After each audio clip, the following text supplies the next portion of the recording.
ওকে, আজকে আমরা যেটা পড়ছি সেটা হচ্ছে স্থির তড়িৎ বা স্ট্যাটিক ইলেকট্রিসিটি।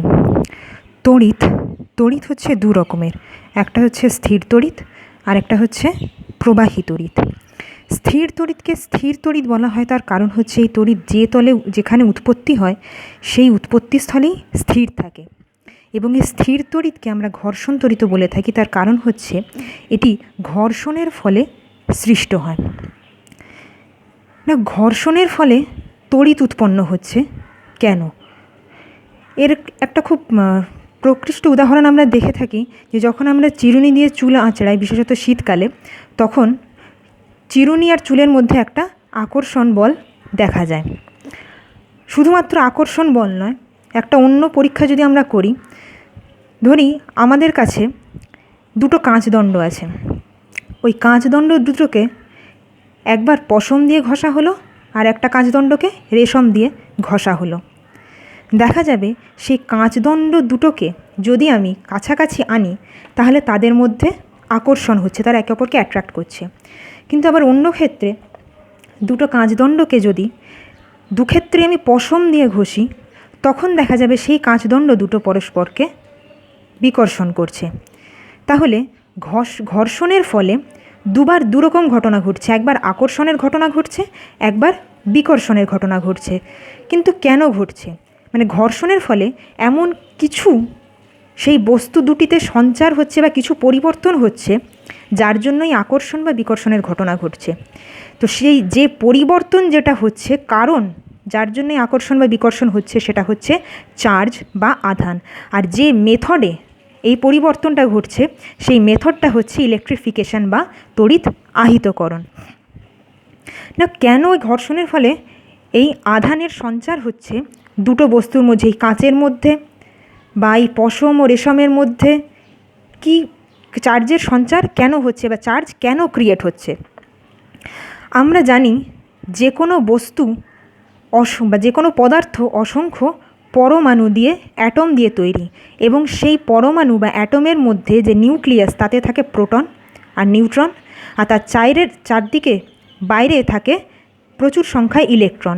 কিন্তু proton, number of protons and number of electrons দুটোই কিন্তু যে কোনো পরমাণুতে, যে কোনো পদার্থের যে কোনো পরমাণুতে কিন্তু সমান। প্রোটন জানি আমরা পজিটিভ চার্জ আর ইলেকট্রন জানি আমরা নেগেটিভ চার্জ। তাই প্রোটন আর ইলেকট্রন যেহেতু সমান সংখ্যায় আছে, নিউট্রন চার্জলেস, কোনো চার্জ নেই, তাই যে কোনো পরমাণু, যে কোনো পদার্থের যে কোনো পরমাণু সবসময় হচ্ছে ইলেকট্রিক্যালি নিউট্রাল, নিস্তড়িত। কিন্তু যখন দুটো বস্তুকে ঘষা হচ্ছে তখন কি হচ্ছে? At the time of rubbing, যেগুলো লুজলি বাউন্ড ইলেকট্রন, না কোনগুলো লুজলি বাউন্ড ইলেকট্রন? যে সমস্ত ইলেকট্রনগুলো সব থেকে বাইরের কক্ষে আছে, অর্থাৎ নিউক্লিয়াস থেকে যত বেশি দূরে আছে, সেই ইলেকট্রনগুলি হচ্ছে লুজলি বাউন্ড ইলেকট্রন, বা শিথিলভাবে তারা নিউক্লিয়াসের সঙ্গে বন্ধনে আবদ্ধ। তো সেই লুজলি বাউন্ড ইলেকট্রনগুলো ঘর্ষণের সময় কী হয়? এক বস্তু থেকে অন্য বস্তুতে চলে আসে। অর্থাৎ যে দুটো বস্তুর মধ্যে আমি ঘর্ষণ করছি, সেই দুটো বস্তুর মধ্যে একটা বস্তুর পরমাণু থেকে ইলেকট্রন ডিটাচ হয়ে অন্য বস্তুর পরমাণুতে গিয়ে সেটা ট্রান্সফার হয়ে যায়। না, যখন ইলেকট্রন ছেড়ে দিচ্ছে কোনো পরমাণু, অর্থাৎ বাই লুজিং ইলেকট্রন, সেখানে পজিটিভ চার্জ বৃদ্ধি পাচ্ছে। কেননা কোনো পরমাণু থেকে যদি আমার ইলেকট্রন বেরিয়ে যায় তাহলে সেখানে ইলেকট্রনের সংখ্যা কমে যাওয়ার ফলে সেখানে পজিটিভ চার্জের পরিমাণ বেড়ে যাবে। আবার যে বস্তু ইলেকট্রন গ্রহণ করছে তাতে কি হবে? না, নেগেটিভ চার্জের পরিমাণ বেড়ে যাবে। ইলেকট্রন সংখ্যায় বেড়ে যাচ্ছে, তাই নেগেটিভ চার্জের পরিমাণ বেড়ে যাবে। অর্থাৎ two rubbing bodies are now charged. Why they are charged? By the method of electron exchange. Electron এক্সচেঞ্জের জন্য একটা বস্তু থেকে আরেকটা বস্তুতে ইলেকট্রন যাওয়ার জন্য তারা চার্জড হয়ে গেল এখন ওই দুটো ঘর্ষণকারী বস্তু, কিন্তু ডিফারেন্টলি চার্জড। মানে একটাতে পজিটিভ চার্জ হয়ে গেল বস্তু, আর একটাতে নেগেটিভ চার্জ হয়ে গেল ঘর্ষণকারী বস্তু। তাহলে এইটা হচ্ছে কিভাবে ঘর্ষণকারী বস্তুতে চার্জ তৈরি হচ্ছে। না, চার্জ হচ্ছে দু রকমের। আমরা প্রোটন আর ইলেকট্রনের চার্জ থেকেই বললাম যে একটা পজিটিভ চার্জ আর একটা নেগেটিভ চার্জ।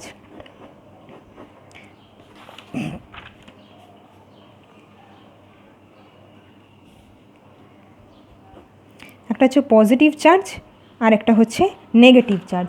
এইটুকু জিনিস আমরা এতক্ষণ পেলাম যে ঘর্ষণে কেন চার্জ ক্রিয়েটেড হচ্ছে।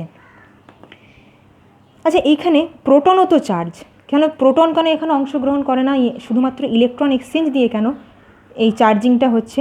বা তড়িতের উৎপত্তি কেন শুধুমাত্র ইলেকট্রনের এক্সচেঞ্জের জন্য হচ্ছে? প্রোটনগুলো নিউক্লিয়াসে খুব স্ট্রংলি বাউন্ড থাকে, যেটাকে আমরা স্ট্রং অ্যাট্রাকশন ফোর্স বলে থাকি। তো সেই স্ট্রং অ্যাট্রাকশন ফোর্সের দ্বারা বাউন্ড থাকার জন্য কখনোই পরমাণুর নিউক্লিয়াস থেকে প্রোটন বিচ্ছিন্ন করা অত সহজ নয়। তাই ঘর্ষণে শুধুমাত্র ইলেকট্রন এক্সচেঞ্জ দিয়েই তড়িতের উৎপত্তি ঘটে। তো ঠিক আছে, একটা পজিটিভ চার্জ সঞ্চার হলো একটা বস্তুতে, একটাতে নেগেটিভ চার্জ সঞ্চার হলো বস্তুতে, বুঝলাম। কিন্তু আকর্ষণ বা বিকর্ষণের ফান্ডাটা কি? মানে একবার আকর্ষণ করছে দুটো বস্তু এক ক্ষেত্রে, আবার দ্বিতীয় ক্ষেত্রে বিকর্ষণ করছে দুটো বস্তু, সেটা কেন? সেটার উত্তর দেবে আমাকে কুলম্বস ল। কুলম্বস ল আমরা জানি যে F=Q1Q2/4πε0r² r ক্যাপ, যেখানে r² হচ্ছে দুটো চার্জের মধ্যে দূরত্ব আর Q1 Q2 হচ্ছে দুটো চার্জ। অর্থাৎ যখন দুটো বস্তু একটাতে পজিটিভ চার্জ চলে আসছে এবং একটাতে নেগেটিভ চার্জ চলে আসছে, বা দুটোতেই পজিটিভ বা দুটোতেই নেগেটিভ চার্জ চলে আসছে, কখন কোন চার্জ আসবে সেটা পরে বলছি, তখন সেই বস্তু দুটো পরস্পরকে আকর্ষণ বা বিকর্ষণ করতে পারে, যার পেছনের কারণ হচ্ছে এই কুলম্ব ল। এবং এখান থেকে একটা জিনিস আমরা পরীক্ষা দ্বারা এটা পাই, প্রমাণ করতে পারি, বা পরীক্ষা থেকে এক্সপেরিমেন্টালি এটা আমরা জানতে পারি যে যখন দুটো সেম মেথডে যদি ইলেকট্রিফিকেশন করা হয়, অর্থাৎ যখন দুটো কাঁচদণ্ডকে আমরা দুবারই পশম দিয়ে ঘষছি, সেম মেথড অফ ইলেকট্রিফিকেশন, সেক্ষেত্রে হবে রিপালশন বা বিকর্ষণ, তাই দেখেছিলাম। আবার যদি চার্জিং মেথড দুটো ডিফারেন্ট হয়, অর্থাৎ যখন আগে আমরা দেখেছিলাম কি কাঁচে একবার পশম দিয়ে ঘষছি, একবার রেশম দিয়ে ঘষছি, তো সেক্ষেত্রে কী দেখছি না, তখন দেখব যে অ্যাট্রাকশন হয়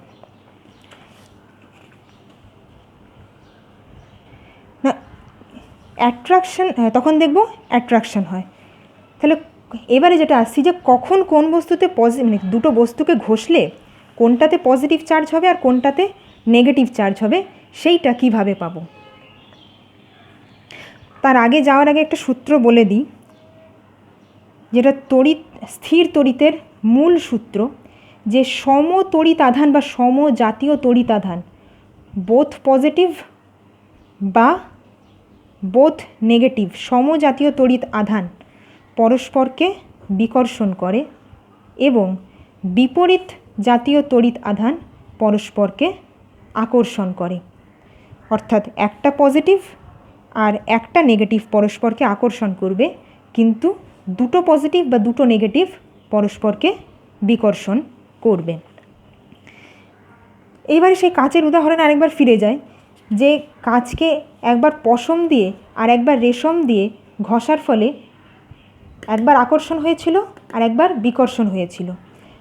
অর্থাৎ পশম দিয়ে আকর্ষণ হচ্ছে, তার মানে কি, যখন কাচকে পশম দিয়ে ঘষছি তখন এই কাচে যে তড়িতের সঞ্চার হচ্ছে, রেশম দিয়ে ঘষার সময় কাচে যে তড়িতের সঞ্চার হচ্ছে, অবশ্যই তারা বিপরীত প্রকৃতির, তাই জন্য আকর্ষণ হয়েছে। কেন আমাকে স্থির তড়িতের সূত্র তো তাই বললো, সমতড়িৎ আধান পরস্পরকে বিকর্ষণ করবে আর বিপরীত তড়িৎ আধান পরস্পরকে আকর্ষণ করবে। সিমিলারলি যখন আমার বিকর্ষণ হচ্ছিল, একবার দুক্ষেত্রেই কাচকে পশম দিয়ে ঘষার ফলে বিকর্ষণ করছিল, তার মানে এই কাচেও যে তড়িতের সঞ্চার হয়েছে, এই কাচেও সেই তড়িতেরই সঞ্চার হয়েছে। তাহলে কোন বস্তুটা দিয়ে ঘর্ষণ করলে কোনটাতে কী জাতীয় তড়িতের সঞ্চার হবে, সেটা আমরা যে জিনিস থেকে বা যে শ্রেণী বা সারণী থেকে জানতে পারি, সেটা হচ্ছে স্থির তড়িৎ শ্রেণী বা ইলেকট্রোস্ট্যাটিক সিরিজ। ইলেকট্রোস্ট্যাটিক সিরিজটা কিছুই না, এটা এরকম সিরিজ, কয়েকটা পরপর মেটেরিয়ালের নাম দেয়া থাকে, পশম, কাঁচ, কাগজ, রেশম, কাঠ, পরপর নাম দেওয়া আছে। এইখানে স্থির তড়িৎ শ্রেণীতে যেটা বলা হয় যে ফার্স্ট মেটেরিয়ালের সঙ্গে সেকেন্ড মেটেরিয়ালে যদি আমি ঘর্ষণ করি, তাহলে ফার্স্ট মেটেরিয়ালে হবে পজিটিভ চার্জ এবং সেকেন্ড মেটেরিয়ালে হবে নেগেটিভ চার্জ। যদি আমি রেশম দিয়ে কাঁচকে ঘর্ষণ করি তাহলে কাঁচে হবে পজিটিভ চার্জ ফার্স্ট মেটেরিয়াল এবং রেশমে হবে নেগেটিভ চার্জ সেকেন্ড মেটেরিয়াল, অর্থাৎ প্রথমের বস্তুতে হবে পজিটিভ চার্জ আর দ্বিতীয় বস্তুতে হবে নেগেটিভ চার্জ। এখানেও ঠিক সেই একই ঘটনাই ঘটছিল। কাচের সঙ্গে পশমের ঘর্ষণ হচ্ছিল, তার মানে কাচে কি হচ্ছিল নেগেটিভ চার্জ স্থির তড়িৎ শ্রেণী, আর রেশম কাচ সেখানে কাচে হয়ে যাচ্ছে পজিটিভ, আর এক্ষেত্রে দুটোতেই হয়ে যাচ্ছে পজিটিভ। তাহলে এখানে কেন আকর্ষণ হচ্ছিল আর কেন বিকর্ষণ হচ্ছিল সেটা আমরা বুঝতে পারলাম স্থির তড়িৎ শ্রেণী থেকে।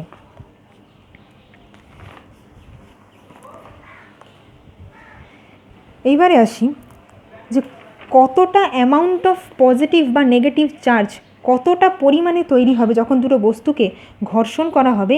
The amount of charge positive or negative created in rubbing, যখন দুটো বস্তুকে ঘর্ষণ করা হচ্ছে কতটা পজিটিভ চার্জ একটা বস্তুতে ক্রিয়েটেড হবে আর একটা বস্তুতে কতটা নেগেটিভ চার্জ ক্রিয়েটেড হবে, সেটা হচ্ছে সেম অ্যামাউন্ট, দুটোতেই সমান পরিমাণে চার্জ ক্রিয়েটেড হবে। এটাতে যতগুলো পজিটিভ চার্জ ক্রিয়েটেড হবে এটাতেও ততগুলো নেগেটিভ চার্জ ক্রিয়েটেড হবে। অর্থাৎ একটা বস্তু থেকে যখন আমরা ইলেকট্রন এক্সচেঞ্জ থিওরিটা বললাম, ঘর্ষণের যে সৃষ্টির মূল কারণ ইলেকট্রন এক্সচেঞ্জ থিওরি, সেখানে দেখতে পাচ্ছি যে যতগুলো ইলেকট্রন কোনো একটা পরমাণু থেকে ছিঁড়ে বেরোবে ঠিক ততগুলো ইলেকট্রনই গিয়ে অন্য বস্তুর পরমাণুতে গিয়ে যুক্ত হবে। অর্থাৎ সমান পরিমাণে পজিটিভ এবং নেগেটিভ চার্জ দুটো বস্তুতে ক্রিয়েটেড হবে, কিন্তু অফ অপোজিট সাইন। একটাতে পজিটিভ চার্জ ক্রিয়েটেড হবে, একটাতে নেগেটিভ চার্জ ক্রিয়েটেড হবে, same amount but of opposite sign. যে এখানে একটা জিনিস বলে রাখি যে ইলেকট্রনের যে ভর বা মাস সেটা হচ্ছে 9.11 10⁻³ কেজি, আর ইলেকট্রনের যে চার্জ সেটা হচ্ছে 1.6 × 10⁻⁹ coulomb. Coulomb is the unit of charge. তাহলে ঘর্ষণে আমরা দেখতে পেলাম যে যতগুলো ইলেকট্রন হারাচ্ছে ঠিক ততগুলো ইলেকট্রন আরেকটা পরমাণু গেইন করছে। এখান থেকে আমাদের যে সূত্রটা আসে সেটা হচ্ছে principal of conservation of charge, অর্থাৎ আধানের সংরক্ষণ সূত্র। অর্থাৎ কোনো বিচ্ছিন্ন বস্তু সংস্থা কোন দুটো, এই যে আমরা কাঁচ পশম কাঁচ রেশম এই যে ঘর্ষণ করলাম, এই কাঁচ পশম রেশম এই যে টোটাল সংস্থাটা এটা হচ্ছে একটা বিচ্ছিন্ন বস্তু সংস্থা। কাঁচ পশম রেশম এই বিচ্ছিন্ন বস্তু সংস্থায় যে টোটাল অ্যামাউন্ট অফ চার্জ সেটা কিন্তু সবসময় ধ্রুবক বা কনস্ট্যান্ট থাকে। যে কোনো বিচ্ছিন্ন বস্তু সংস্থায় মোট চার্জের পরিমাণ হচ্ছে ধ্রুবক। Charge can not be created neither B destroyed, শুধুমাত্র যেটা হয় যে exchange of charge is possible. কোনো চার্জ ক্রিয়েট করা যায় না, বা কোনো চার্জ ডেস্ট্রয় করা যায় না, শুধুমাত্র চার্জের এক্সচেঞ্জ হয়, এক্সচেঞ্জ ইজ পসিবল। এবং exchange of electron is the cause of static electricity. ইলেকট্রনের এক্সচেঞ্জই হচ্ছে স্ট্যাটিক ইলেকট্রিসিটির মূল কারণ। নেক্সট আরেকটা আসছি যে repulsion is surer test of electrification. এখানে একটা ছোট্ট জিনিস বলে রাখি যে যখন দুটো বস্তু আহিত বা চার্জড তারা পরস্পরকে আকর্ষণও করতে পারে বিকর্ষণ করতে পারে depending on their charge state. তারা দুটোই পজিটিভ চার্জ না দুটোই নেগেটিভ চার্জ, নাকি একটা পজিটিভ নাকি একটি নেগেটিভ, তার উপর ডিপেন্ড করে দুটো বস্তু আহিত বস্তু পরস্পরকে আকর্ষণও করতে পারে বিকর্ষণও করতে পারে। কিন্তু একটা আহিত বস্তু আরেকটা অনাহিত আনচার্জ বস্তুকে সবসময় আকর্ষণ করবে। কেন করবে সেটা পরে এক্সপ্লেন করা হবে। তার মানে আমার কাছে যদি একটা টেস্ট বডি থাকে, যদি কেউ বলতে পারে যে এটা চার্জ না আনচার্জড বলো, তখন কিন্তু আমি শুধুমাত্র একটা চার্জড বডির সঙ্গে তার আকর্ষণ দেখে বলতে পারবো না যে সেটা আদৌ চার্জ না আনচার্জ।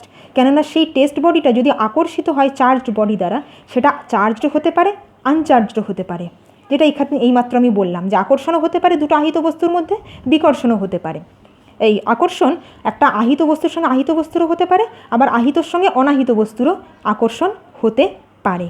কিন্তু যদি বিকর্ষণ হয় এই টেস্ট বডিটার, যদি এই চার্জড বডিটার সঙ্গে আমার যদি বিকর্ষণ হয় রিপালশন হয়, তাহলে কিন্তু আমি নিশ্চিতভাবে বলতে পারি যে এটি কিন্তু অনাহিত নয়, এটা অবশ্যই একটা কোনো আহিত বস্তু, অর্থাৎ this test body is electrified.